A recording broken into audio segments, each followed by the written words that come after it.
بسم اللہ الرحمن الرحیم۔ ایک مشہور سوال کے جواب میں شیخ الاسلام مفتی محمد تقی عثمانی صاحب اپنی کتاب اصلاحی خطبات جلد 10 میں فرماتے ہیں، سوال یہ ہے کہ اگر انسان کی تخلیق کا مقصد صرف عبادت ہی ہے تو کیا عبادت کے لیے فرشتے کافی نہیں تھے؟ حضرت فرماتے ہیں کہ بعض لوگوں کو، خاص کر نئی روشنی کے لوگوں کو، یہ شبہ ہوتا ہے کہ اگر انسان کی تخلیق کا مقصد صرف عبادت تھا تو اس کام کے لیے انسان کو پیدا کرنے کی کیا ضرورت تھی؟ یہ کام تو فرشتے پہلے سے بہت اچھی طرح انجام دے رہے تھے، وہ اللہ تعالیٰ کی عبادت، تسبیح اور تقدیس میں لگے ہوئے تھے۔ یہی وجہ ہے کہ جب اللہ تعالیٰ نے حضرت آدم علیہ السلام کو تخلیق فرمانے کا ارادہ کیا اور فرشتوں کو بتایا کہ میں اس طرح کا ایک انسان پیدا کرنے والا ہوں، تو فرشتوں نے بے ساختہ یہ کہا کہ آپ ایک ایسے انسان کو پیدا کر رہے ہیں جو زمین میں فساد مچائے گا اور خون ریزی کرے گا۔ عبادت، تسبیح و تقدیس تو ہم انجام دے رہے ہیں۔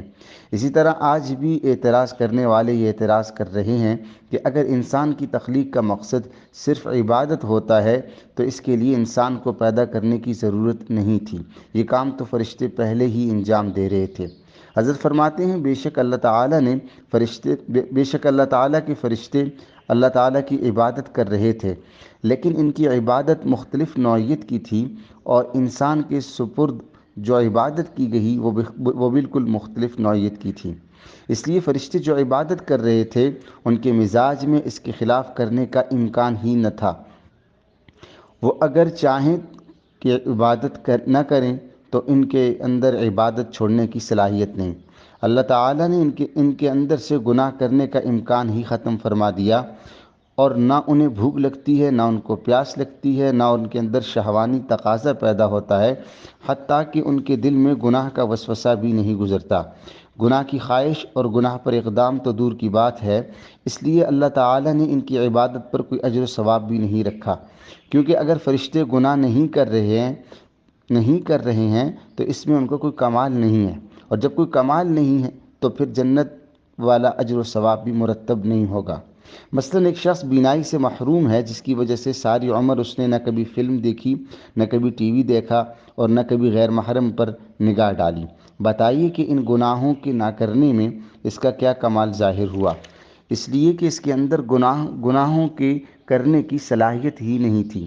لیکن ایک دوسرا شخص جس کی بینائی بالکل ٹھیک ہے، جو چیز چاہے دیکھ سکتا ہے، لیکن دیکھنے کی صلاحیت موجود ہونے کے باوجود جب کسی غیر محرم کے طرف دیکھنے کا تقاضا دل میں پیدا ہوتا ہے تو وہ فوراً صرف اللہ تعالیٰ کے خوف سے نگاہ نیچے کر لیتا ہے۔ اب بظاہر دونوں گناہوں سے بچ رہے ہیں، لیکن دونوں میں زمین و آسمان کا فرق ہے۔ پہلا شخص بھی گناہ سے بچ رہا ہے اور دوسرا شخص بھی گناہ سے بچ رہا ہے، لیکن پہلے شخص کا گناہ سے بچنا کوئی کمال نہیں، دوسرے شخص کا گناہ سے بچنا کمال ہے۔ لہٰذا اگر ملائکہ صبح سے شام تک کھانا نہ کھائیں تو یہ کوئی کمال نہیں، اس لیے کہ انہیں بھوک ہی نہیں لگتی اور انہیں کھانے کی حاجت ہی نہیں، لہٰذا ان کے نہ کھانے پر کوئی اجر و ثواب بھی نہیں۔ لیکن انسان ان تمام حاجتوں کو لے کر پیدا ہوا ہے، لہٰذا کوئی انسان کتنے ہی بڑے سے بڑے مقام پر پہنچ جائے، حتیٰ کہ سب سے اعلیٰ مقام یعنی نبوت پر پہنچ جائے، تب بھی وہ کھانے سے مستغنی نہیں ہو سکتا۔ چنانچہ کفار نے انبیاء پر یہی اعتراض کیا، ما لہذا الرسول یأکل الطعام ویمشی فی الاسواق، سورہ فرقان میں فرمایا، یعنی یہ رسول کیسے ہیں جو کھانا بھی کھاتے ہیں اور بازاروں میں چلتے پھرتے ہیں؟ تو کھانے کا تقاضا انبیاء کے ساتھ بھی لگا ہوا ہے۔ اب اگر انسان کو بھوک لگ رہی ہے لیکن اللہ کے حکم کی وجہ سے نہیں کھا رہا تو یہ کمال کی بات ہے۔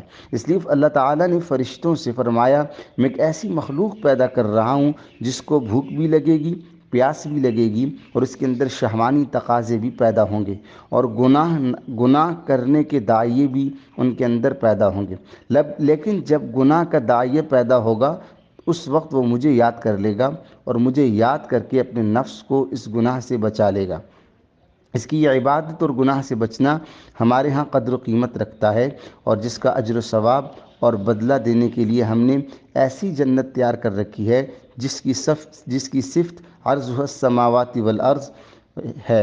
اس لیے اس کے دل میں داعیہ اور تقاضا ہو رہا ہے، اور خواہشات پیدا ہو رہی ہیں، اور گناہ کے محرکات سامنے آ رہے ہیں، لیکن یہ انسان ہمارے خوف اور ہماری عظمت کے تصور سے اپنی آنکھ کو گناہ سے بچا لیتا ہے، اپنے کان کو گناہ سے بچا لیتا ہے، اپنی زبان کو گناہ سے بچا لیتا ہے، اور گناہوں کی طرف اٹھتے ہوئے قدموں کو روک لیتا ہے تاکہ میرا اللہ مجھ سے ناراض نہ ہو جائے۔